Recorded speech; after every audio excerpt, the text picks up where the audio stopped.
Yeah, I think last time in the little like intro we were talking about like Al Caminos and stuff. So now we're talking about like a freezing point of gas is probably a good little Can a transition Camino, there. can a Camino survive? Yeah, would an El Camino survive in sub-zero temperatures? Sounds like a good research question. You can probably get some funding behind that. Sure, Chevy would want to know like what part, like a little like like stress test, like gaskets and all that stuff. Like I'm sure there's some science to that. Like, everybody's bringing back cars from the past. Where's the El Camino at? Where's the 2023 edition of the El Camino? Well, don't say that too loud because I think last time we were talking about what is it that the Chevy SS, that little like Herman Monster thing. Yeah. We need guardrails. Like we want it in its prime, not like your futuristic spin on George Jetson's El Camino. Well, look at the Bronco. They're encouraging people. They're offering people money to not buy a Bronco. They're like they have such a demand for Broncos from Ford right now. Oh. Like think about that, but with the El Camino. Like Chevy could have the same problem with the El Camino. Bring it back. Get that hype train going. Yeah. In that sentence, they is Ford. Like they're paying you not to. Mm-hmm. Where do you sign up for that? I would drive a Bronco, but like I'll take. Or do you have to like buy another Ford and say that I wanted a Bronco, but like I didn't? Okay. So they'll like apply credit. So like I don't know if the one article is like 2,500 or something like that to like choose a different vehicle from like Ford. So like you're at the dealership, you want a Bronco, they'll be like, hey, we'll give you a credit if you go buy something else just because they. I wonder if they like profile you and you're like, oh, you're a Bronco person. Like you're versus like, nah, like you're thrifty and you're just smart. Yeah. Like go get your Focus. Good luck. You're an El Camino person. It's like a sorting hat, like the El Camino. We know your type. Go into Hogwarts and they drop a hat on that tells you what car you're gonna get. Like, oh, you're a Chevy person now. Sorry. Like, oh, like Toyotas. Here you go. That would be awesome.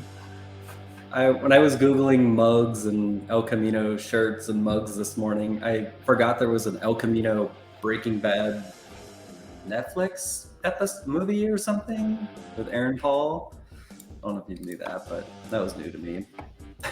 That might be new to a lot of people. That sounds... I don't know if it's still out there. Netflix. Yep. Still there. A Breaking Bad movie. 2019. Yes. Okay. El Camino, a Breaking Bad movie. I actually think I forgot to watch this when it came out. El Camino up. Do you guys want to play Price is Right for its box office? Like I guess that's net income, hopefully. Okay. So the budget, for context, the budget was $6 million. Okay, I'm gonna go 28 million. I'll say 3 million. Okay. We go low. Bob Barker would have had one of his infamous moments here. $1 would have been the right bet. I must have been because of COVID or something, but 40K is what Wikipedia says, which sounds like that doesn't sound right, but also it's like an amazing trivia fact that this movie got 40K in the box office. Unless there's especially because it's like the #1 TV series of all time. Yeah, something seems funky about that. Now I'm invested. We'll give everybody an extra minute then, because everyone's flooding in right now.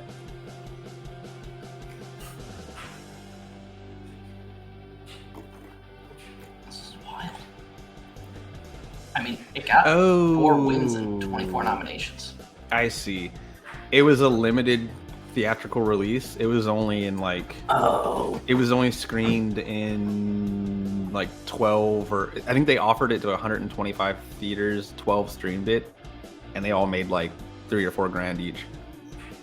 That makes sense because it was a Netflix thing, so I was wondering how that works out. The calculation, but if they only did a limited theatrical release, that jives. But also, if I was on the staff, it's hey, don't index that in Wikipedia. That makes us look weird. That's not a fair. We didn't win, we didn't lose. It's kind of evals and scores and stuff. It's a completely different topic, but hey, It aligns. Same. You got to bring all roads lead back to evals. You got to like, Yep.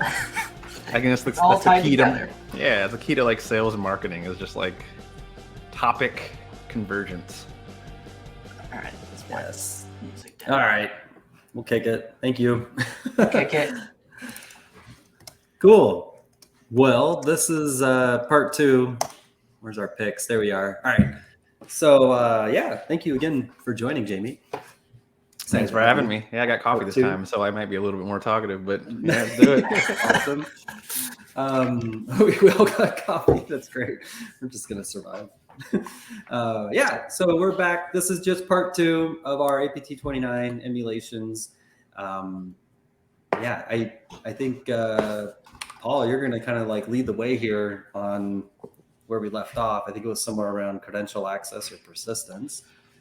Yeah, so we'll kind of skip into like section 2, but you know, there was a lot of great feedback from the last discussion we had on part 1 about the setup of micro emulation plans, kind of the history and some of the things about it, which was really well received. And I think it's a great topic, and so excited to come back and kind of wrap this up with the actual hands-on aspect of it.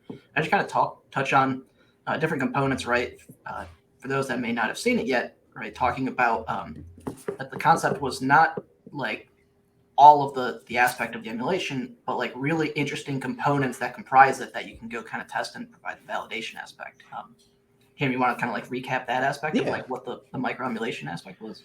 I think you're spot on there where, you know, a lot of the evaluation or the emulation work at MITRE started with attack evaluation. So we were trying to build out these like full scenarios, you know, I think the idiom's, what is it, like soup to nuts, which to like the other day someone explained that to me. I'm like, oh, it's dining. Like I thought it was like you're like harvesting soup and turning into nuts. I'm like, that's completely doesn't make any sense. But okay, I guess people eat nuts at the end of dinner, whatever. But we built out these full scenarios where it was like initial access all the way to, you know, whatever the, you know, exfiltration, or in this case, we had a couple emulation plans that like were more ransomware oriented. So that was kind of cool. But what we kind of realized, even looking at the evaluation results, was like, you kind of have to zoom in. You have to pick your battles. You can't defend every point across every campaign. You can't defend, you know, 700 some odd techniques. There's going to be little, you know, zoomed in focus, like I'll keep calling them knuckles. I don't know if that actually kind of makes sense, but I like the word knuckles. It's little knuckles where you're like, okay, like here's weird combinations of techniques that I'm really good at defending. Or I'm like, based on our tools and based on our processes, based on our staff, like we have AV. So like files being dropped to disk is like a really good signal for us. Or we have process telemetry. So, you know, when one process spawns like a bunch of children and they all look like CMD WAC, like that's a really good signal for us. Versus trying to, you know, think you need to like hit every point. So that was kind of the premise of micro emulations, was even looking at our own stuff. How can we kind of, you know, get to those knuckles of best defense, but also make it like similar to atomic testing, trivial to execute, where you don't need to be a red teamer. You don't need to have some full-fledged C2 and a day to do infrastructure and all the setup. You can kind of just download, double click, and get the telemetry that you need in order to kind of test your defenses. So that was the kind of abstraction we were playing with. There's some other stuff that, you know, part 1, I think we dove into this a little bit better, but like obviously we tried to also like, you know, document these, recognizing that, you know, myself included, I don't have all the time in the world. I know a lot of people out there doing like really awesome emulation stuff. Sometimes my only foot in the door is just reading it. Like I don't have time to set it up. I don't have time to execute it. I don't have, you know, shiny object things are going by, but we also wanted to make these in a way that you could really just like read the emulation plan, take a look at it, like, hey, like, you know, this plan is double clicking, you know, we'll say like, you know, it's executing a Word doc that has malicious macros. Like we all kind of can conceptualize that. Some of us can maybe tabletop that to like, oh, this is the defenses for that. Some of us can't, or we don't know. So, you know, it's there. If you want to download it and execute it, you can. But we also kind of documented, well, here's what a demo looks like if you kind of just want to watch it. Here's what like, you know, our defensive lessons learned in terms of detection and mitigation. So really kind of rolling that up and, to be completely honest, stealing ideas from attack where, you know, myself included, like I've never executed most of the techniques in attack, but I feel like in a lot of ways, like I feel somewhat intimately connected to a lot of them because you can kind of just read it and you're like, oh, cool. Like here's how Actor X did it. Here's how Malware Y did it. here's a description of it. Here's how we would defend it. Here's how we'd mitigate it. Like, I don't really need to, I mean, maybe at some point I want to validate something. I want to tune something. Maybe I can go a little further, but I've at least, at least from a decision-making standpoint, I have a good grasp of that, enough to kind of work on that knowledge. So that was really that kind of, it's not like we created some new magical unicorn thing that didn't exist. Like, this is pretty much, I think a lot of people are already kind of in this space. We were just really excited to kind of, more than anything, like create a prototype and like a framework where, even now, we had a meeting earlier today, like we're still building these out, because it's like, hey, this structure, this works. It's like something we can put together in 2 weeks versus 2 months. And, we're getting more and more comfortable with the idea and kind of the structure of these. So a little bit of a brain vomit there, induced by yours truly. But yeah, it was definitely just a fun, exciting new adventure for us. Did, random question, this may be a little out of the scope, but did MITRE Defend, did that, I think I saw that recently where it came up. Did that come out of any of this, or was it have any crossover or anything? So this is always fun because I get to work the booth at like RSA for MITRE. Like, everyone comes and they're like, oh, like all this stuff must be connected, right? It's like, absolutely not. So I know Peter, like we're obviously colleagues, but you'd be surprised how many different things are happening like behind like the veil of MITRE, that have really no connection. And I think Defend is a good example of that. And we even have like, we don't want to be like the framework knowledge-based people, but we have like Defend and Engage and Atlas and all these different frameworks and things going on. We ourselves sometimes kind of lose track, but I guess short answer to that would be no. But I do think there's some, from what I understand Defend is trying to do, there's obviously some overlap there, but they're not necessarily like interwoven. Like, even this and Attack, it really isn't kind of interconnected in any meaningful way, besides like I kind of take hats off and jump back and forth. So it's like the same people doing the same stuff, but like there is really no formal kind of like systematic programmatic glue that keeps them together, besides like, hey, common language, Attack. It's really easy to explain stuff using these magical little TIDs. Yep. It reminds me of CAR. We worked with the MITRE CAR group, and that was completely separate. It's all, I think we had a pretty iconic tweet a couple months ago now that was like the little like twister. Remember the little wheel you spin it? Yeah. It was like all these little like, right hand on, red, left foot on yellow. And it was like all these little like MITRE programs and frameworks. And you're like, it's just kind of, for better or worse, that's what we're up to now. That's awesome. Cool. So yeah, thanks for recapping that, especially for people that may not have seen or may have already forgotten what we talked about on part one, but always good to just kind of refresh it. So yeah, we do have the recording. It's on the YouTubes, and then we also have the actual demo broken out as well. So right on. Made it easy. Let's jump into it. I think we'll kind of just pick up a little bit where we left off. There'll be some slight overlap, but go straight into it. And so pretty much now we're just going to run into some tests. And some are actually pretty interesting. In thinking about how loud some of these potentially are, of like what's actually happening, right? And everybody thinks like APT, super evasive, like, but between the two scenarios, which we touched on last time, like one's very smash and grab, like in and out, very loud, like here we are. And the other one's a little bit more stealthy, low and slow, and more optics. But I think there might be some confusion sometimes that because APT gets thrown around, we think like super tactical, not going to see them. They leave like a single, little dropping somewhere, and like that's the only thing, but that's not always the case. So like how does that kind of factor in as we're kind of running through these tests? Like, what should people think about in terms of an APT and what's actually visible? That's actually, I love that point. And that was like one of the premises of like those knuckles we're talking about, or exactly your point. Like, sophisticated nation state actors, crimeware skids, they drop files a disk, they use PowerShell, they might even all CMD WAC-C. Like, if you can kind of figure out like what you're good at and find those points, you don't really need, ideally you're still getting better. You're trying to understand your detection engineering, but you're not kind of like completely SOL if like you're not hooking every API and like doing all this like super fancy stuff. That's super. that was like one of our realizations too. Is just like, looking at like, hordes and hordes of eval data. It's like, what do you actually do with this? And it's like, yeah, like you're never this whole like idea of like 100%. I always say 100% attack coverage, but I see it like very often like 100% miter coverage, which to your point, Mike, is like hilarious. It's like, mapping to the miter, covering the miter. But that's just like not a thing. And it's not even a thing you want. Because like imagine like even from a detection perspective, if you were actually like alerting and sensing all that stuff, like the amount of false positives you're going to deal with, like imagine like sitting as a SOC analyst and it's like, hey, you have a true positive.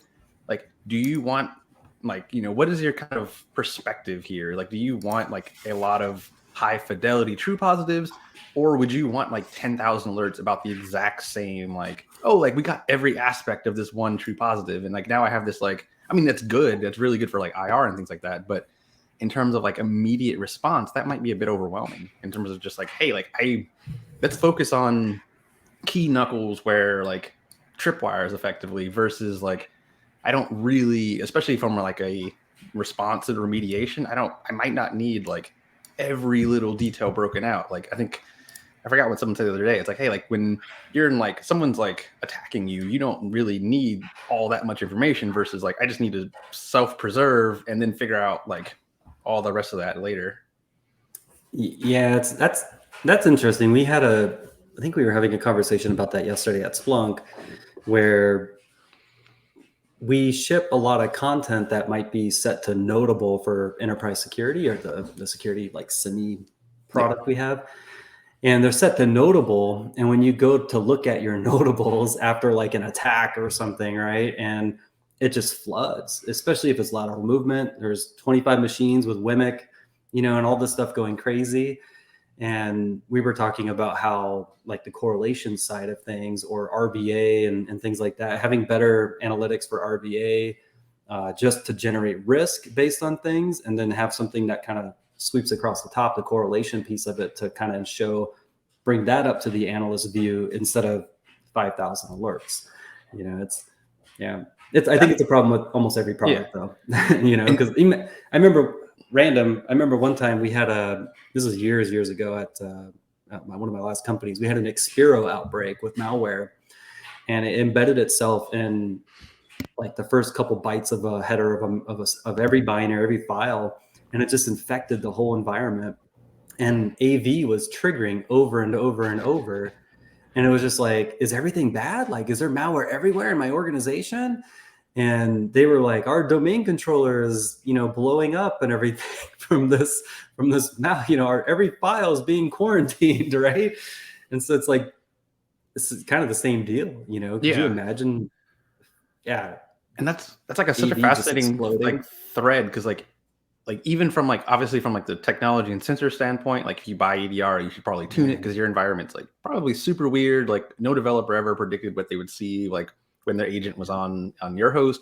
But also to your point, like that like scoring, prioritization, risk calculation, like people really like have, even to us, like from the attack side, like pushed us like, hey, like could you tell us like what's the most important tactics, what's the most important techniques?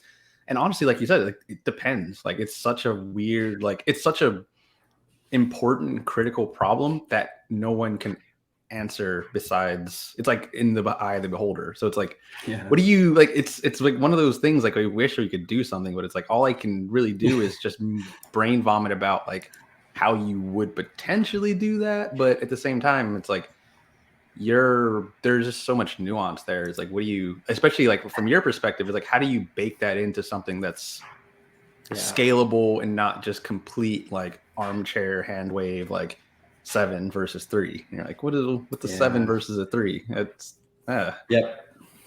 Yeah, exactly. I actually random before Paul gets started here. I ran across another MITRE project where like, I'm pretty sure it was MITRE, and it was like you click through like different things to see like where to prioritize. I know what you're talking about. Yeah, it was like the technique calculator. So that was like so we talked about that MITRE Veil. We also have like MITRE Ingenuity, which is like a public facing research arm of like MITRE. So like Yeah, that was like one of their things was like they did like another take at like sightings where they were trying to collect a bunch of information and tell you like, okay, here's the top techniques that we saw. That was really neat. And they built like a calculator. It was like, hey, if you have like process data or like network data or both, or like low confidence in your ability to do X, Y, Z, if you like these control standards, like here's like a starting point in terms of like what your top 10 techniques should be.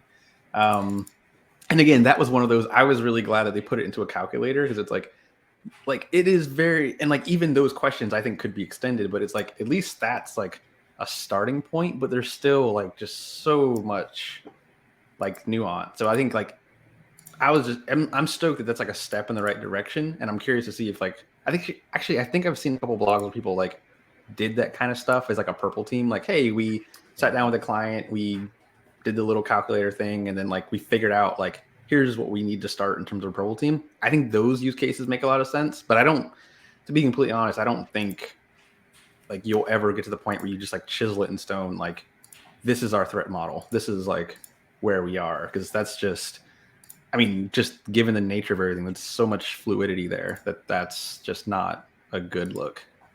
Yeah, I thought that was neat. So Paul, did that I remember last time we were hung up on that what is it, the exfil, the smash and grab, did that ever finish, or did you have to like punt it? No, that's somewhere. We're gonna skip that part just because I think I cleaned up all the files in the downloads, and it took everything. I had like clones of repos of tools that were, I think that thing wound up being like 8 gigs, but it was still effective and worked. No, so so following along and you have the repo open, in touching last time, we convert, instead of using Puppy, because I could not get Puppy to actually run in any capacity, I pivoted to Covenant and just tweaked some things around that still achieve the same result. So we're going to skip to section 3. Actually, just kidding. Section 4, excuse me. So for the first 2 sections, section 1 is really just executing the initial payload, getting that going. And then section 2 is that what Jamie was just alluding to, which was the exfil component, which basically is a PowerShell one-liner that goes through the user's different directories and looks for specific file extensions, grabs those, compresses those to into a zip folder called drafts.zip in the app data folder of the current user that's running the payload. And then there was just a simple command to retrieve that zip file. And then the next part, step 3, was to deploy the stealth toolkit. So this is where we're kind of jumping into, which was we spun up our interpreter handler. In this case, there would be a PNG that is encoded with the PowerShell. We tweaked that because we couldn't get it going. But the idea would be to upload something to the downloads folder of the current user that we're executing as. Then there's a UAC bypass, which was actually a very interesting one, which we touched on last time, to basically create a bunch of registry keys, delegate execution, and use SDCLT, which is part of the control panel for managing backups internally. And then once you create those registry keys and then tell it what to go execute, so in the emulation plan, it tells us to go execute, the PNG, which will have the encoded PowerShell to call back and create the session to Meterpreter, to Metasploit, and then go from there. And then SDLC, and then it gets an elevated command prompt. So instead of running as a medium integrity process, now it's running as a high integrity process. So I skipped that part and basically just executed the Meterpreter PS1 as an admin. So we're right at step 4. So on the screen, all I did so far was upload the command. As you can see, I don't know how to enter the session currently. So I entered the session, or pointed to the right folder of where it exists, and then uploaded it. And then I just jumped into, which would be step 4.a. So now we're just going to extrapolate the zip folder using PowerShell. So this is like an interactive PowerShell session. So we'll copy it, expand it out, and then the next one will to copy the exported directory of this zip file, which has a bunch of utilities in it, and then we'll copy it over to C program data into quote unquote sysinternals, and then things are going to get spicy. So speaking of like weird chat GPT use cases, I think that'd be a pretty sweet one of like checking all your like red team like inputs and like, oh, like I see you're doing upload blah blah blah, like you meant to do this, and like a little like hook there. That'd be kind of sweet. That should be integrated with Meterpreter. Yeah. Quick fix on the fly. I see you're trying to use sdelete. Would you like to upload ransomware.exe? Maybe you shouldn't name your payload evil.exe. Man, it's just random characters. Yeah. Okay, so in going into 4B now, so now that we're inside the sysinternal suite directory and see program data, the next couple steps are to clean up the initial payload, which would have been in Puppy or in our case Covenant. Because that process no longer exists, we're going to kind of skip that. All it would do is you would run git process from PowerShell and then grab the process ID of that particular thing, terminate it, and then go on to the next one. So now that we're in, now we're kind of just stepping through into the next part, which is GCI. Just going to get child item of the desktop. I don't know what's on here. Actually, I think Metasploit might be in there. Yep. Or excuse me, Mimikatz. Chainsaw doing some testing. Yeah. There's our initial payload that we would have clicked. As you can see, because the awesome right to left override, we get some sweet characters that are just unknown. Oh, don't do that. Okay, taking a turn. Yeah, this day is getting a little spicier than expected. Yeah, it's awesome. So sdelete. I've not actually used this binary from sysinternals, but I presume it's just going to delete and shred the file. One would hope. Yeah, it's. I think everything in there in that zip was either like doctored from us, like you said before, like the text file that had like the malicious PowerShell at the bottom, and I think that sdelete should be like the signed one, but I guess we'll see. Oh, because it doesn't like that file doesn't exist. Okay. All right, we can fix this. Let's see. Let's do it live. Again, because of the right. Let's see. You missing a dot? Oh, I'm missing a whole bunch of stuff. Also, like, it was super fascinating. I forgot if we got this from CTI or not, but that accept end user agreement, like that was actually a really fascinating flag for the command, because apparently I didn't realize like those like acceptances are stored in the registry for sysinternals. So like a slick detection was like watching for the creation or population or modification any whit thereof of that like registry key, and you could kind of pick up like, oh crap, like why is sdelete running on this host? Yeah, we don't really have a cheap out for the PID trick on this one. I don't. Yeah. Okay, I don't know how to copy paste, so we'll go to the next one. Yeah. I believe basically just going to delete the payload right off the desktop. The next one will go and delete the zip file that was done earlier. I think that still exists. One file deleted.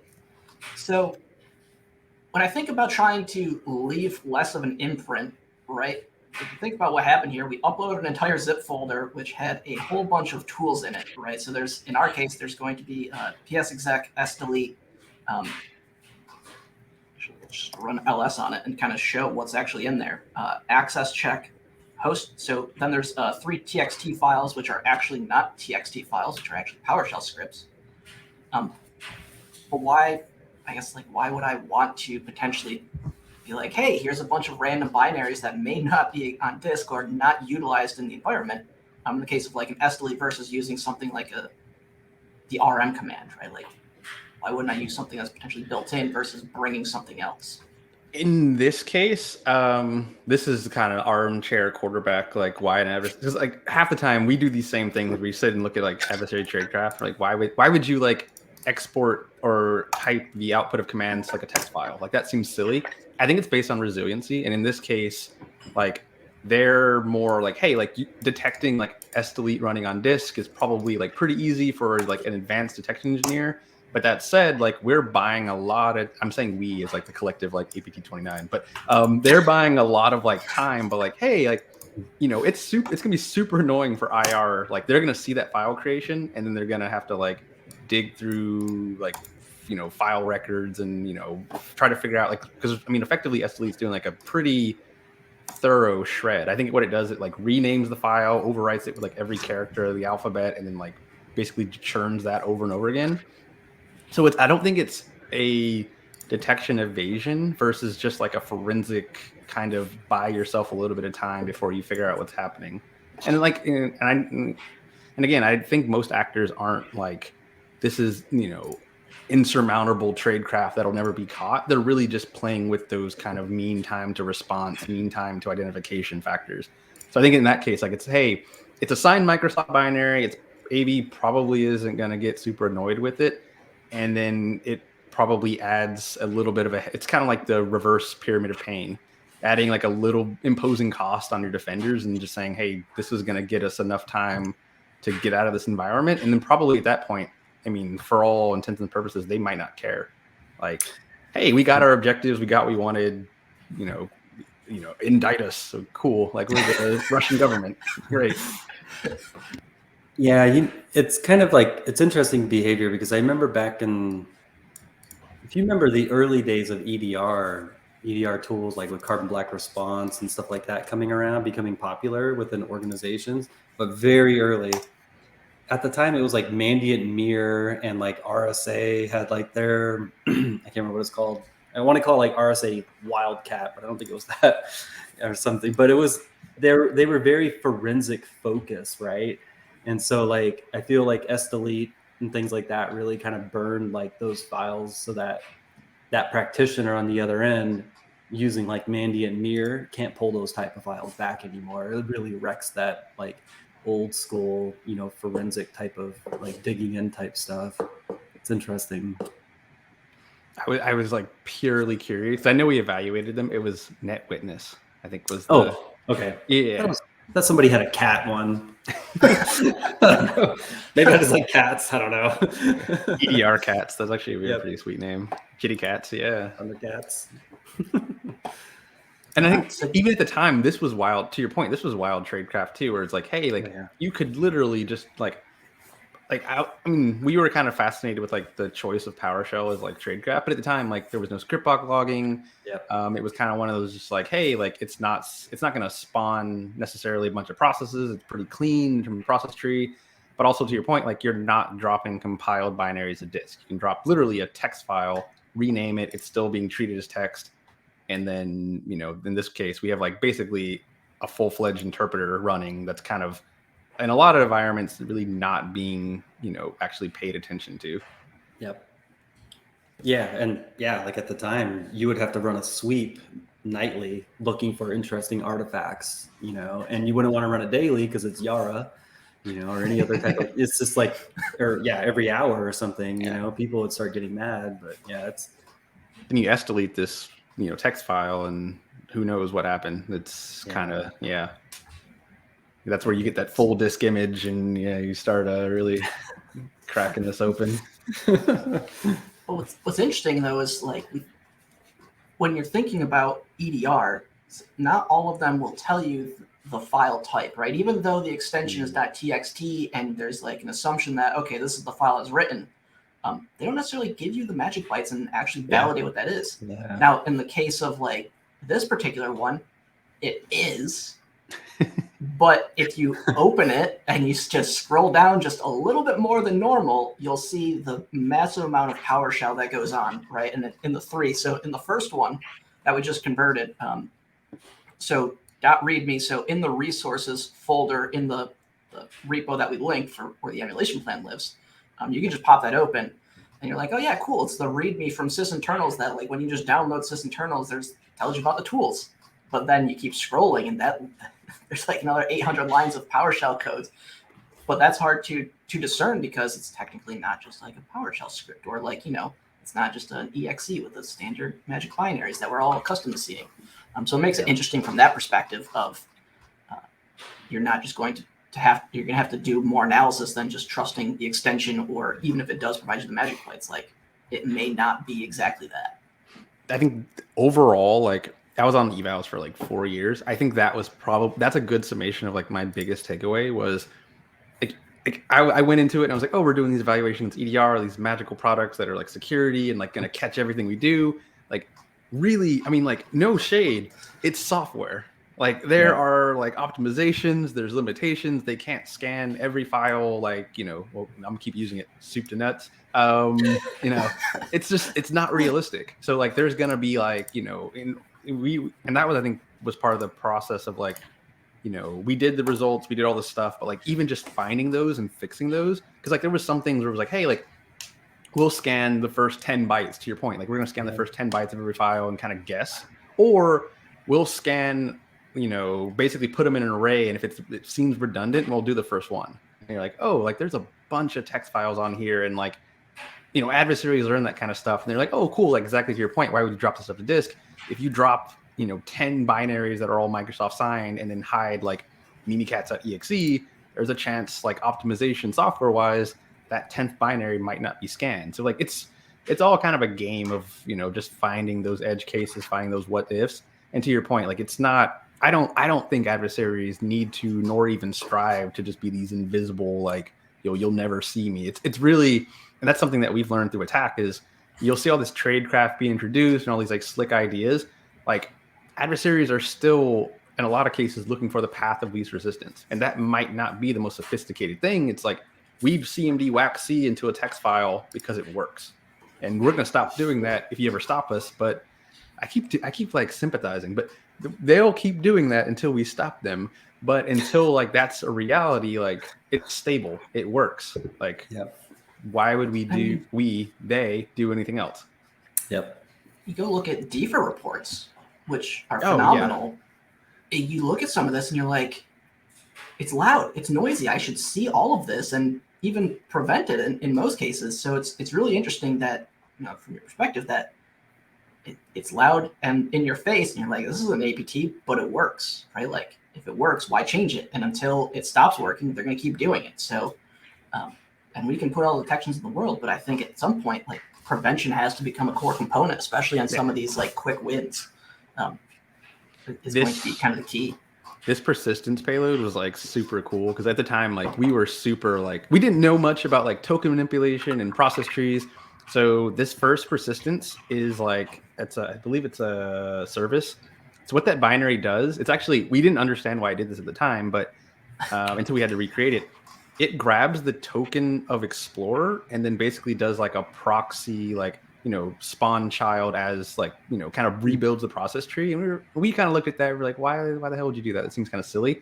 But basically the idea was like injecting, like, again, like I think one of the key like tenets of like APT 29 was like they develop and they operate in a way that shows like they know how defenders, like they know what EDR tools look like. They know how defenders work. Like they're doing SDelete to counter like forensic kind of IR.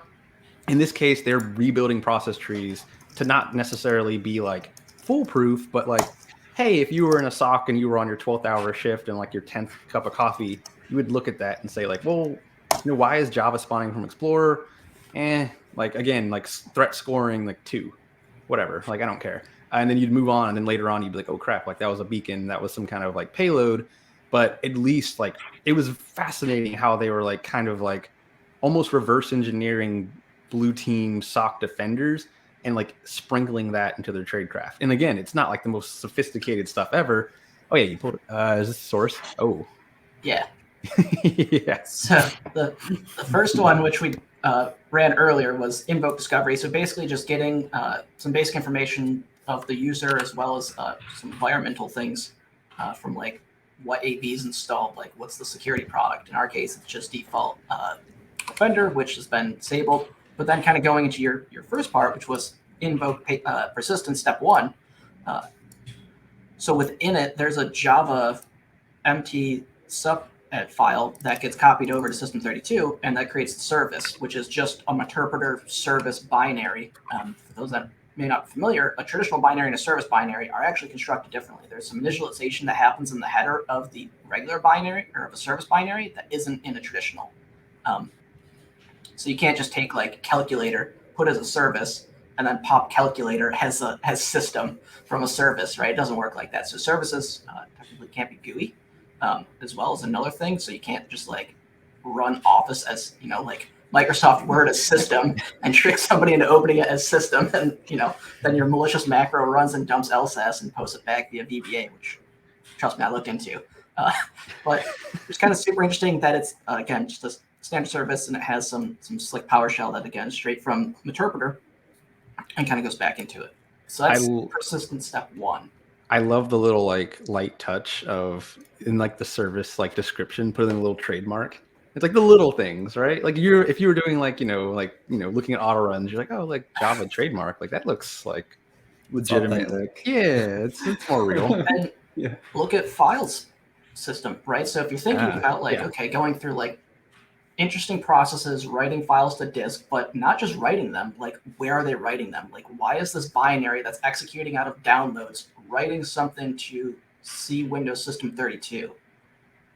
That's kind of interesting. Obviously, you have things like installers that may occur, but if you're thinking that this is suspicious already and worth investigating, like there's something else, and then all of a sudden it creates a sketchy service. So there's a lot of different things that we can look into, but this is an interesting moment too, because like those are two different persistence options. Like if you were doing like analysis of a box, like unless you saw this script, like you might not associate these two as like coming from the same source. So like the Java MT sup, it's like, oh, it could be real. And then there's these other like huge red herring where it's like, oh, like giant like Meterpreter PowerShell blob in like a registry key. And like you would freak out and spend all day and like write your report and like, oh, like I got them. And then you're like, oh crap, like there was more. So like little stuff like that, it's always like fascinating. And like I imagine like we're almost like reverse engineering their like dev cycle and just kind of like getting in their brain, which is again, like I think we to the point. There's a couple times I felt like we had like Stockholm syndrome where like I get it, like their operations make so much sense to me, and like I'm not a fan, but like this is really cool. But yeah, like just like little nuances like that where you're kind of like why would it's coming from the same actor, and like that doesn't look like the same level of tradecraft, where like one of these is like grotesque and like to your point loud and annoying, but like it could intentionally be like just this like, hey, go chase the golden snitch while we actually like operate over here. Yeah, that's super interesting, right? Because you look at this kind of first one, which is this is switch one. So when you run the command, it's invoke persistence and then give it the value of 1. And this is the first one. So basically it's going to copy over the Meterpreter Java service binary to System32 and then create the service via PowerShell. So new service, pack name, give the binary path and the display name and then the startup type. But now step 2 is a little bit louder and a lot crazier than just a couple small things. It gets pretty heavy. So this output, if you're running, again, the straight resources straight out of the already precompiled, like this PowerShell basic support blob's already in there. This is tweaked because we had to modify due to internal for the home lab IP spacing. But it would already be there. So in this case, you can kind of see the internal IP address and port instead of. Then it goes through a whole bunch of stuff to create the registry keys, set some paths of what's occurring. There's some more binaries that are actually moved and then changed. So specifically 2 of them. One is string 64 being moved to System32 as host UI, and then the other one is host UI.txt to host UI bat. What are those, Jamie? Okay, and I now like this is like a deja vu flash. So I think similar to the Java MT sup one, like on the trigger, like persistence trigger side was designed to, like I said, like that binary, all it really does is like steal Explorer token and then like spawn as child. This one has that weird chain where I believe what happens is like the LNK is the invoked thing, which fires the executable, which then fires that giant blob of like Meterpreter crap that we saw. So like I think it's like a little bit of stealth around that in terms of like making it look kind of like, hey, if I was sitting in a SOC and I saw that process tree, or like LNK, like maybe that's like a user shortcut doing something, I don't know, like or some weird software install. Because I think this code following those moves is creating the LNK, right? Yeah. And yeah. And There's the path. Yeah. This looks familiar. I believe this is actually a very similar atomic that we have. Yep. Probably, yeah. So this is interesting. So then, yeah, as you saw it over here, basically the files already existed. So then we just create the shortcut and we save the shortcut. So that wraps up step 5 for persistence. So again, you could take this PowerShell script right out of the repo, rename it to a PS1 from a TXT file, and just go test it. Obviously, you're going to need to stage some binaries if you wanted to, or you can even change them. They're right in the code to make it really easy. So you could do something like move calc somewhere else and kind of just run through and see some of this, how this works. So it's super handy to have just right there and test. So now we're on to step 6. Cred access. Credential access. This was an interesting one too, because I don't remember the exact like CTI that went into this, but we thought it was interesting because in day 2 they do this like really funky like LSAS cred dump. In this case, I don't even think they touch LSAS, and like at the time we were like, "Oh, you got creds without Mimikatz? Like what? That's crazy." But like again, like how many creds are littered in? I think the first thing you do is like pulling it from a browser or like private keys and things like that. And I think that was another like hallmark for us of like APT29 was they understood authentication and they understood how to like not only like abuse you for like all the creds that you didn't know you had, but also like commandeer your authentication in terms of like I think we were talking about this in part 1, like the golden SAML stuff. Like they not only understood how authentication works in your environment, they understood how to provision their own creds. And actually day 2 of the APT29 resulted in the golden ticket stuff.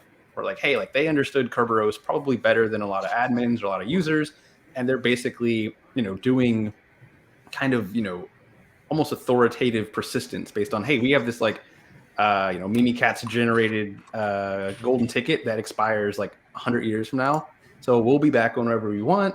We'll be DA and we'll just kind of move around and just there's nothing you can really do about it. And that was one of those like gotchas where like, wow, that is. Again, those knuckles were like, okay, that's sophisticated. That's like kind of a lot to deal with.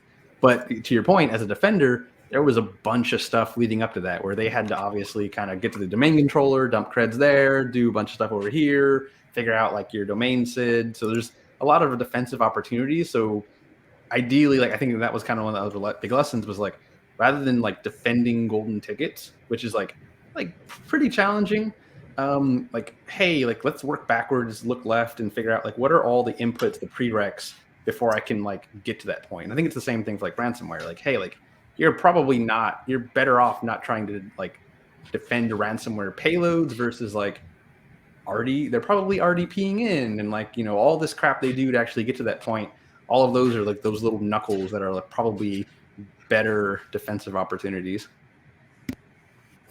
Yeah, I shared a link in the chat, and then here at the bottom, I'll drop it one more time. But yeah, you mentioning that reminded me of literally an article I pulled up today from Mandiant about APT29 and going to certificate theft and just maybe because I was rereading this adversary plan right here too, using like get private keys, stealing the PFX certificate and stuff like that. Like, yeah, these guys, they really do know.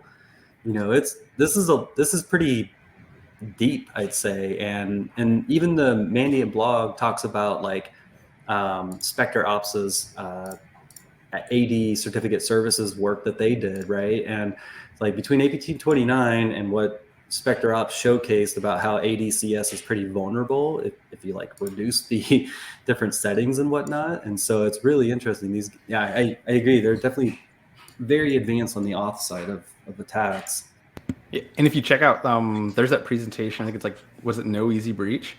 It's like phenomenal in terms of outlining that. Like even from a remediation perspective, it's like figuring out how many times you have to roll over the creds and like of the entire domain before like those tickets are actually purged. And even now they were like doing some funky stuff where they were doing like even like this same tradecraft and like these same paradigms like translate. Like they were doing, I believe, similar stuff in like AWS. I think it was a Mandiant report not too long ago where they were like provisioning tokens for sessions, and they were like, hey, cool, like the user, until you delete the user, these like session tokens just persist. And they were able to, it's similar, it's basically a golden ticket for the cloud. And it's like, okay, like, and I think that was kind of one of our like kind of Pepe Silva moments was like, hey, like they have very predictable things they like to do. Like they like to provision creds. They like to create these like golden tickets of whatever your authentication is, whether it's like a duo SID, pre-auth key or golden ticket or XAML token, whatever it is.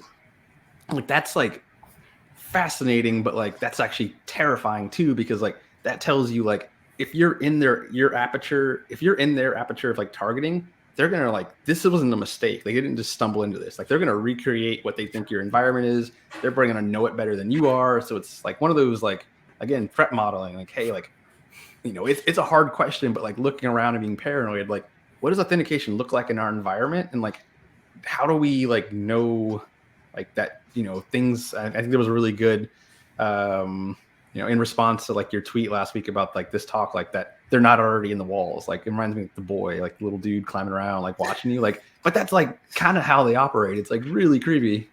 Yeah. That movie is probably one of the creepiest movies I've seen. Did not expect that. Won't spoil it, but definitely go check it out if you like weird plot twists and sketchiness all around. Sequel wasn't great though, so stick with the first. Stick with the first. Good to know. The sequel was kind of goofed it. Kind of back on credentials, like when I think of, okay, what potentially happened?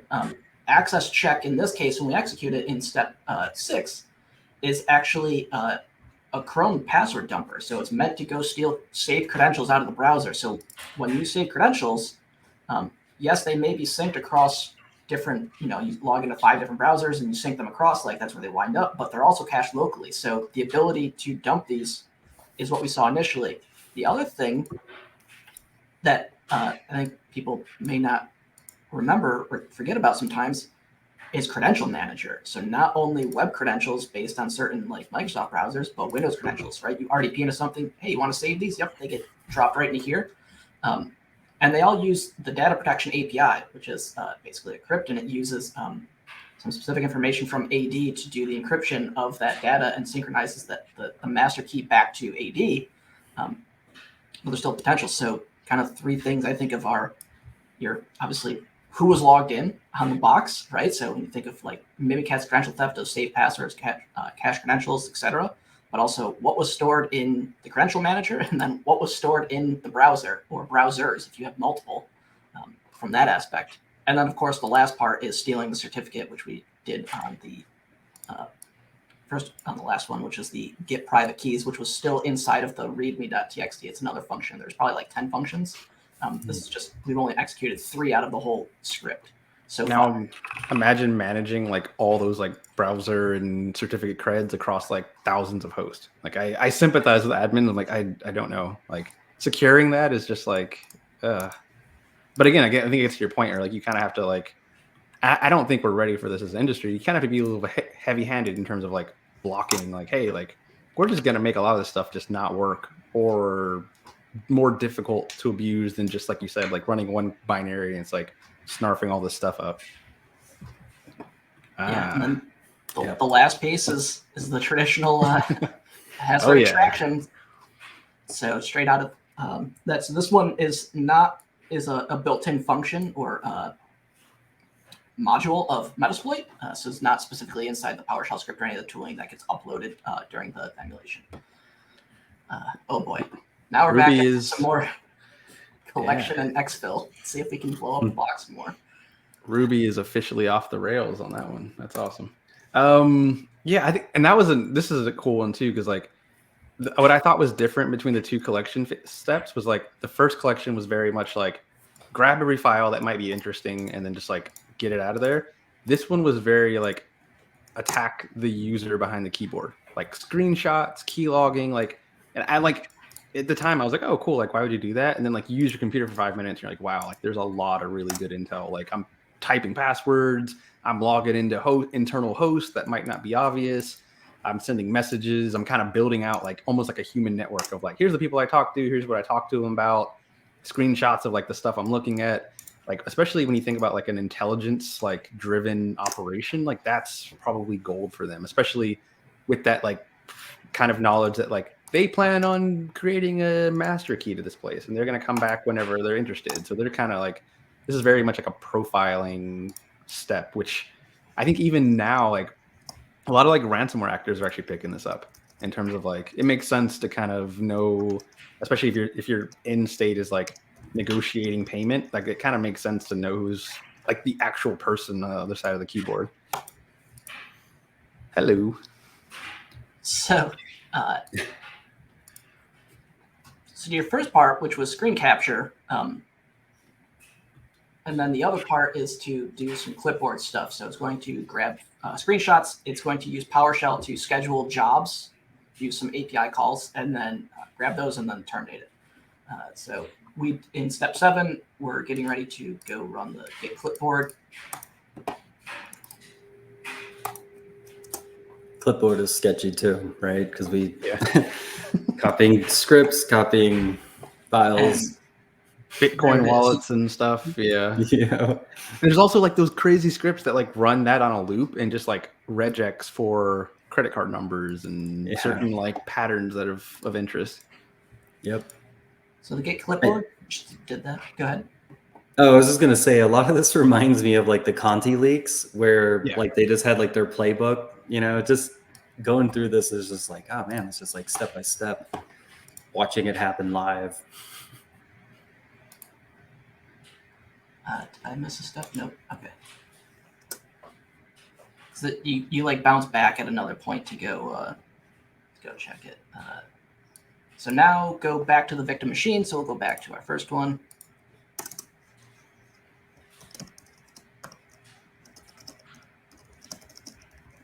So also when we were executing these for like evals, it was all on like Azure. So it was super fun because we had to like network latency, and you're like, imagine doing it like, you're like, oh. Yep, okay. And there's the output. Nice. I also feel bad because I know there's like some analyst somewhere who has to sit down and like get logs and logs of this, and like I'm sure like the same do intelligence brief or like, you know, backspacing every line. Yeah. Poor guy. The last kind of few of this is just cleaning up the jobs that are still running. So they're running in the background. So that's what happens when you copy and paste. Do you think adversaries like run into like copy and paste issues? Oh, absolutely. Actually, speaking of DFA report, there was that, I think they did like a summary a couple months ago, and it was like they had OPSEC goofs where like people were typing Cobalt Strike syntax into CMD or like Linux between windows. And yeah, I think, had probably an interesting detection opportunity too, because I imagine that stuff's like super, in terms of like against a benign user base, it's probably super rare, like pinvoke and things like that. Like I can't imagine that someone in HR is just like running that through PowerShell very often. It kind of makes me think my of like keystrokes for later. It kind of makes me think about the like canary tokens from Thinkst, right? Like being able to trigger, you know, when someone runs K-list or NL test or something so early on. A lot of this reminds me of that too. It's kind of getting ahead of the adversary before they get too far, like into exfil. Yeah, and even if you can't prevent it, right, there's always something to trigger, or even using things like canary tokens to do those things, right? Like who in HR is opening up PowerShell and running, setting background jobs, right? Even if you take away things like keystrokes or Git clipboard things and make it more, trying to blend in a little bit more, it's still odd, right? Unless there's, baselining is, we talk about baselining the org all the time, but it's valuable because every organization is different. You can't just show up and implement the exact same thing the exact same way at the last one, because there's always that one thing that gets in the way and you got to tweak it. So that's why I think it's difficult sometimes of like, oh, just go do X, Y, and Z. And it's like, okay, great. And now I just destroyed half the org and I took it down for 6 hours and we lost a bunch of money because I just went and did X, Y, Z versus, having to figure out like, is it going to break it? But, and you have like an inbox full of like people yelling at you, like, why doesn't my like such and such software work? And like, that's... If you do it right, just take down email and you don't have to hear any of those because nobody can get a hold of you. And just dip off for the weekend. Do it on a Friday afternoon. But I was gonna say, I feel like Paul's done this before. Maybe a few times. I can't go into the details, but it may have happened or not. But inadmissible in court. Yeah, definitely have taken down an org for a few hours before. It was WDAC, right? You were working on app control. I blocked our own IP space at the firewall. Oh, Ooh.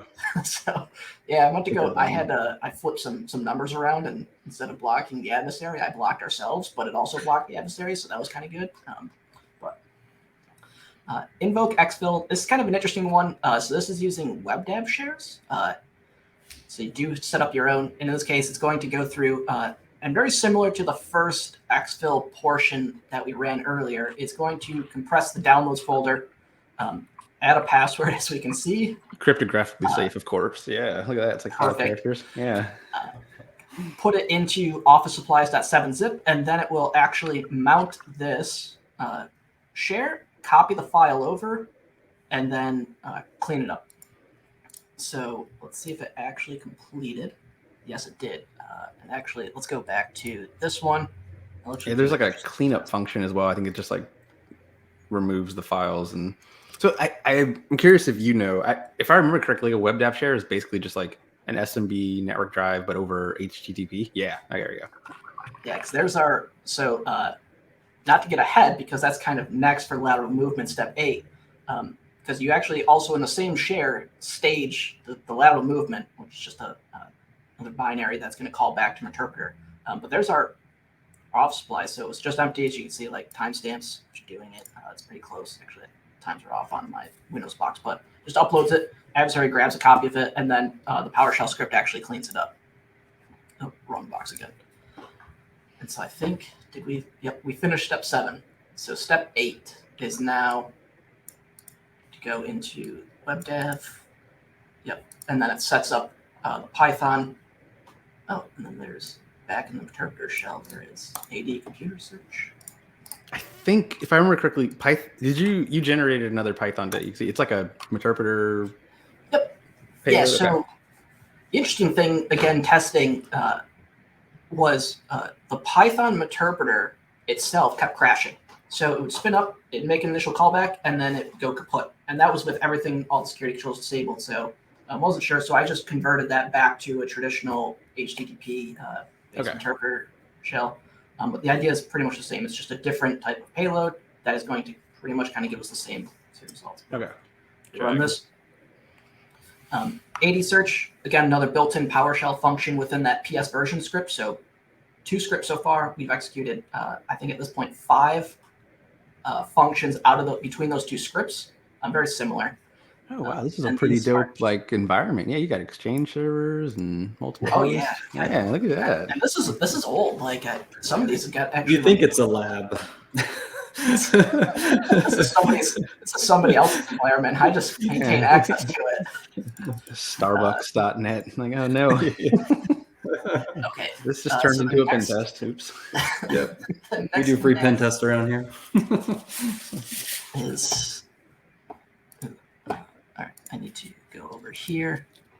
Yep. So this is the next command. So it's going to invoke a connection to Sysmon 2. So we're on Sysmon 1 or Sysmon 0, depending on how you want to look at it. And then this is going to do some lateral movement over to our other box. We'll just copy it in because I had to set the name. So okay. It calls for the IP.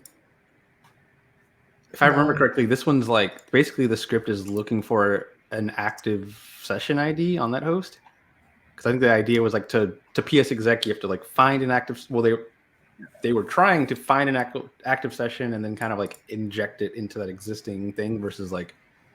I don't know what happens if you PS exec into like a blank kind of unused host. Will it just kind of like run a session system, or how does that? Actually, I have no idea what that looks like. Or will it just kind of bomb and tell you to like try again when you're more elite? Sorry, the question was what happens when you do the WinRM session to it? No, I'm saying I think the point of that command was like exactly as you said. Like I guess it'll run as session 0 because I think that's like basically run level root or system, right? Yeah. So 0 is the services session on the desktop. We want session 1, which is the interactive user login. If you have the right permissions, you should probably be able to go to session 0. I don't know, but session 1 is the one that we want to try to do. That command really reminds me of, I think it's QWinsta or QUser.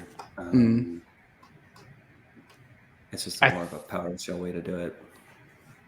Dropping C Daddy. There you go. So, what a name. But so invoke cduke, and that is another function out of the PS version text file. So basically, if we go back here, it will. Where is it? I think it's at the bottom here. So you're going to give it the parameter of computer name, and then it does, again, very similar. It's going to mount the WebDAV that we already set up. It will then mount that. It'll grab, and then what the next command is going to do is actually use psexec to execute the Python out of that folder. So I don't think I staged that, so we're going to have to hopefully make sure this works. So that should be all set up soon. I think that, yeah, that's where you need that session ID. I think it's what? Yep. IP address, domain user, password, which I'm assuming the password's coming from the cred dump earlier. And then Yes. So I need to do. that was also like a fun thing about building out these plans was like once you built kind of the flow, you had to like go back and make sure like, okay, like I shouldn't be able to run that command unless I have like creds and like, so it's, I think that was one of the big things we were trying to aim for too, is like realism, where you can't act on information you don't have. So like you had to discover stuff, you had to like actually collect creds, you had to have like, you know, all these like things actually staged, but also like it was always fun injecting like the, like I guess the false positive discovery where like, you know, they're not just gonna run like very surgical discovery, discover the things they want, and then only do that. There's gonna be some loud like, you know, not necessarily scanning every IP in the net block, but like that kind of stuff where it's like, maybe they didn't actually use that, or they found some stuff that wasn't interesting. But I think that was one of those like limitations things where it's like, hey, like in a perfect world, we probably like move laterally to every host in the environment, but realistically, we're gonna maybe just like do that, like cut corners a little bit just for the simulation of site adversary. And I don't remember what I set up the interpreter payload as, so we'll just run another handler and see what happens. So this should work. Good luck, everybody. Let's see. Okay. Looks good. I love the not password. Let's see. That's the password to all my lab stuff. So if you ever break into my lab, every credential you ever need is just not password, exactly like that. So just find the users and have fun. Good luck. There's a lot of stuff in there. I think I remember this one. So there might be, sometimes there's like a pop-up on the actual host desktop where you have to like, I'm just curious if that happened here. Oh, And never mind. there it You're is. good. Yeah, okay. I win. Well done. Yay. Well done. All Did right. it live. Good live. Like 1 out of every 10 is More like a little, collection. like, yeah. I know. Well, How they're an much stuff do they need intelligence. to steal at this point? They have everything. Intelligence for the win. Wait, what are they doing here? Oh, it's the same smash and grab as earlier, Okay. effectively. All right, Oh, and then they roar it, and then you're gonna get to do some more Estelite, so that's exciting. And ironically, you get to del Estelite, so that's a little like a bit of a recursive nod. Okay. So some of this looks the same. Actually, I don't think I have raw. Let's find out. Yeah, where is roar? Oh yeah. Okay. So be upload. Back home on the C2.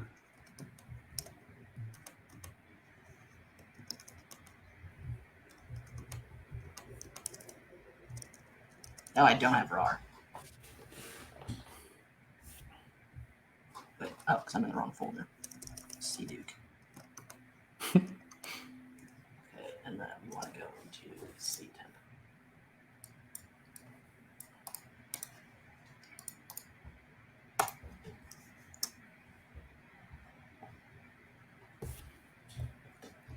Right up there. It is. Paul, was that I think you had ran the accept EULA. Yeah, it's actually in there. So it's interesting. I was kind of curious. Earlier, we were using the / on the accept EULA, and then the second one for the psexec is using the hyphen. I always think about that from like a detection engineering standpoint, right? Like folks going after just one or the other. Yeah, that's pretty cool. I think if I remember correctly, like there's some syntax, at least I know in like Sigma, where it kind of like it almost like wildcard but bounded to like you said slash. But there's also like the interesting thing we saw is like sometimes you can use like flags, like single letters. Sometimes you can like spell out like half the word, and it'll like, oh, I know what you meant. Like, Yep. So there's some strange little obfuscation tricks there. I think it was with Run DLL 32. It only looks for like the S for silent, and anything else you put beyond it, you can put anything, but because it literally only looks for the the hyphen or the /s. Yeah, that's kind of cool. Now you're like triggering something that reminded me. Like Run DL32's like acceptance of flags, like it'll take ordinals, and like there's like some little like weird trick with like Unicode encoding where like it'll bounce, but like the way it like the search order, it'll like check. There's some like weird. Wait, what's the oddity here? Now I want to get this right. Oh my gosh.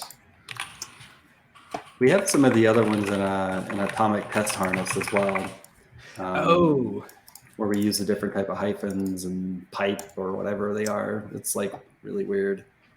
I'm going to read this straight from Attack. As part of Windows compatibility support for various character sets, Run DL32 will first check for wide Unicode characters before loading like special. So it'll like if you run like Run DL32 evil.dll like main, it'll check for main W and then main A and then main. So like you can, I think the idea was like if you build a malicious DLL, like you could really just hide like the malicious stuff in like one function, and then like if reverse engineers going through all these functions, they're all like legitimate, and there's just like one tiny one that's like the crud. Again, not gonna like not fail proof, but like annoying enough to be like, why not? Yep. Where we at? Oh yeah. Where we? I was looking at test harnesses now.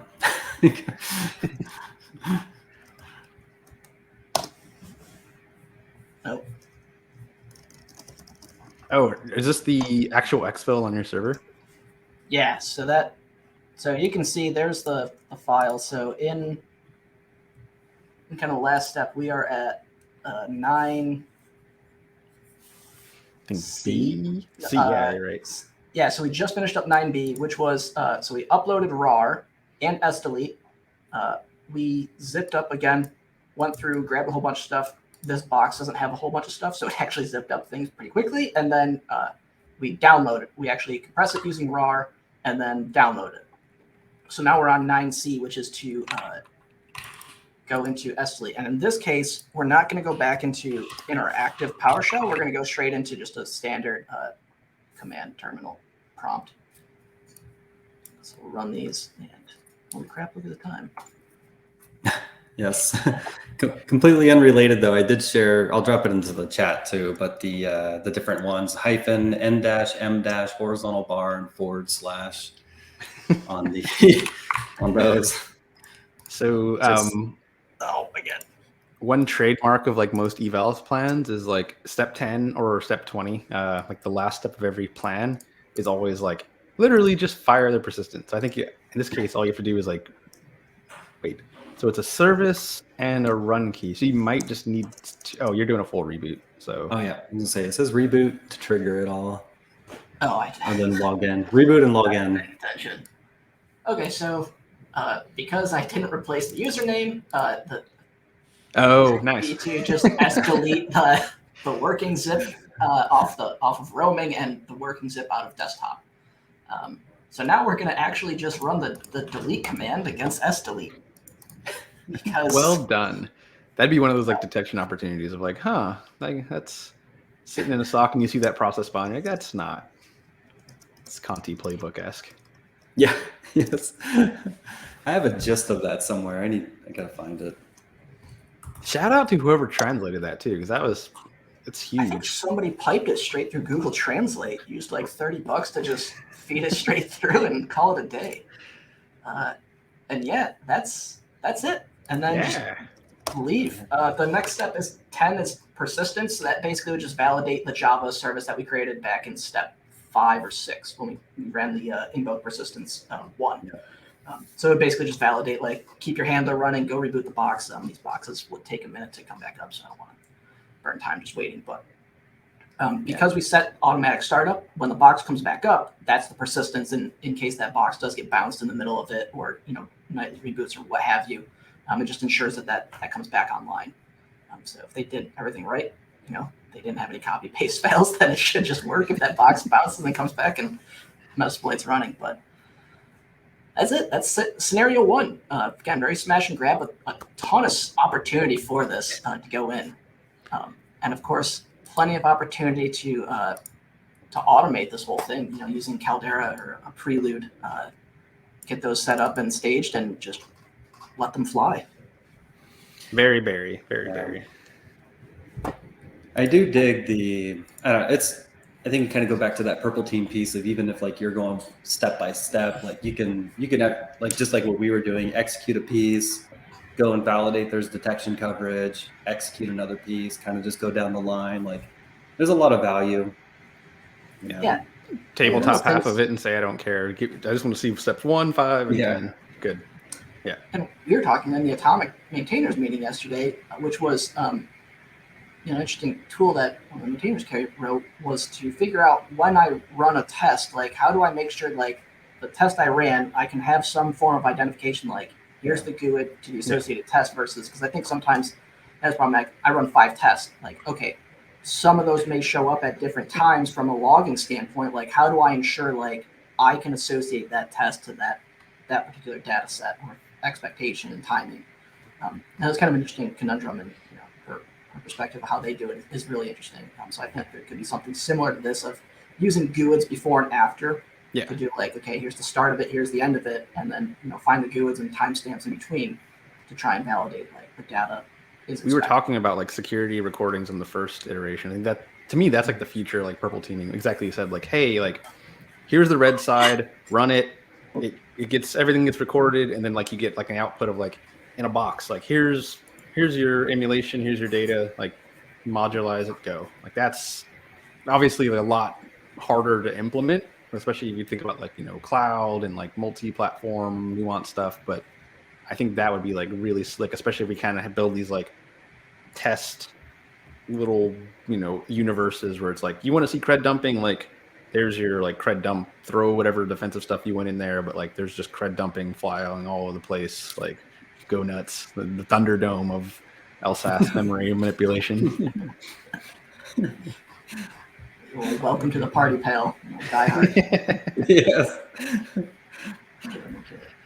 This is cool. I think there's a lot of opportunity for this, and figuring out how to even break it down into smaller sections and do like a real targeted validation. Because I think some orgs, there's definitely value for orgs to do it. I think it's also finding the time and the resources to make sure that you can effectively do this and kind of just run it. But even some of those, just download the binaries right from the resources repo and just put them on a desktop of a test VM and just copy and paste the commands. Even if you don't do callbacks, right? Just the value of doing it. It's kind of like what Atomic Red Team does. It's like very simple, like go test and validate that the telemetry you expect out of that test actually exists, and then validating like from there.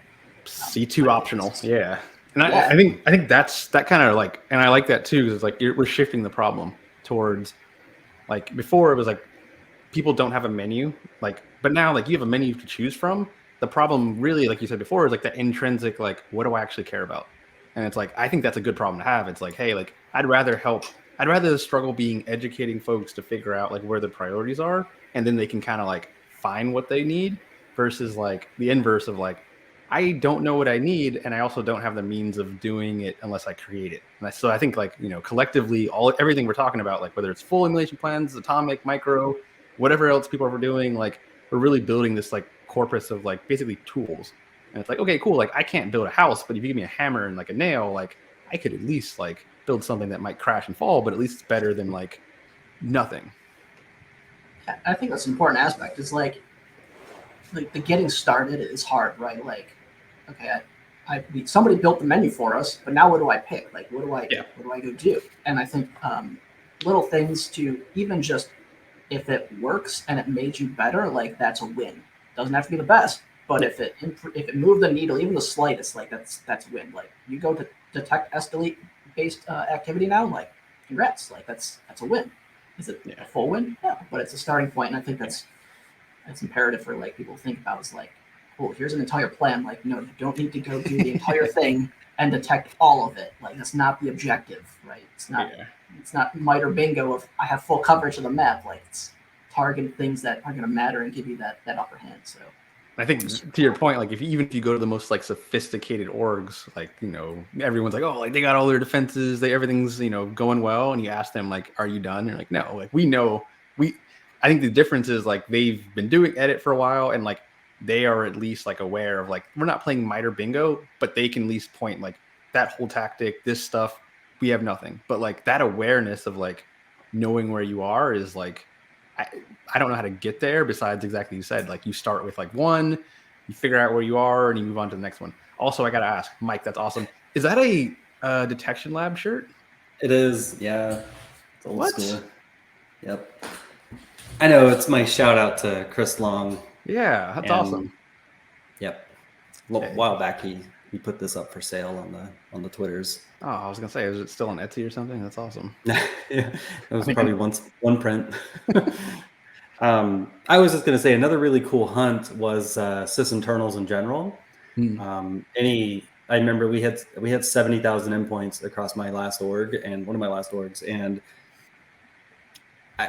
half the time people don't even know that they had sysinternals running in their environments. You know, even if it's just like the little background thing, putting computer name on the desktop and stuff. You know, but yeah, like PS exec and Procmon and just random tools running out there. There's even just those things are good quick wins to just understand that attack surface and what's out there. And yeah, it's crazy. Yeah, 'cause there's like, I think people always like, you think sysinternals and you're like, oh, it's all like defensive or admin tools. Like PS exec is not a weapon, but like can be weaponized. And like, wait, there's probably a couple others that are like have some funky dual purpose. Delete, another one, like not necessarily malicious in sense, but like operational in a sense, or can be kind of converted to the dark side, Anakin style. What is it? Procmon had the driver that's vulnerable. Proc dump. Proc dump. Proc dump with LSAS dumps. Yeah. Yep. And then process hacker too. Not in the same camp, but similar tool, and it has the vulnerable driver that can be leveraged. I think it was also the other one. It's Hacker, Process Explorer. One of them. There's definitely the two process. Yeah. You can map the live.sysinternal site. You can map it as a network drive or a share. I mean, that alone is wild. I'm surprised I haven't run across that yet, because it's basically a web dev that you can just then mount. So like, instead of bringing it, just mount the map and then call execution off of that. Like you can tweak this, and instead of mounting your internal web dev server, like go mount the one right from sysinternals. I think it's just that might be an atomic. I feel like if it's not, we should go create one real quick and just ship it up. Or if somebody wants a free T-shirt, awesome. First time submitting an atomic, you get a shirt. So go submit it. We'll help you write it. Speaking of T-shirts, Jamie, you will be getting a first edition of an El Camino. What? That's awesome. So, we'll have to get that looking forward to it. I will wear it with pride. You're going to see it like a TACCon or something and be on stage, open a jacket. You're like, what's that? El Camino security testing. No, it's been super fun. I unfortunately have to drop, but I'm glad we finally got to run through this and chat more, because I think this is an interesting perspective and kind of phase of where do you go from running atomics to kind of trying to figure out how to emulate certain threat actors, and having, the menu that you mentioned earlier, the cookbook of like, here are the plans, like go test them, and the ability to do that, and even simplistically, and with tools like Caldera to import them and make it a little bit easier for people to use, so you don't have to worry about trying to build all your own stuff. It's super valuable. I can't think of a better way to spend a Friday afternoon. So thanks for having me.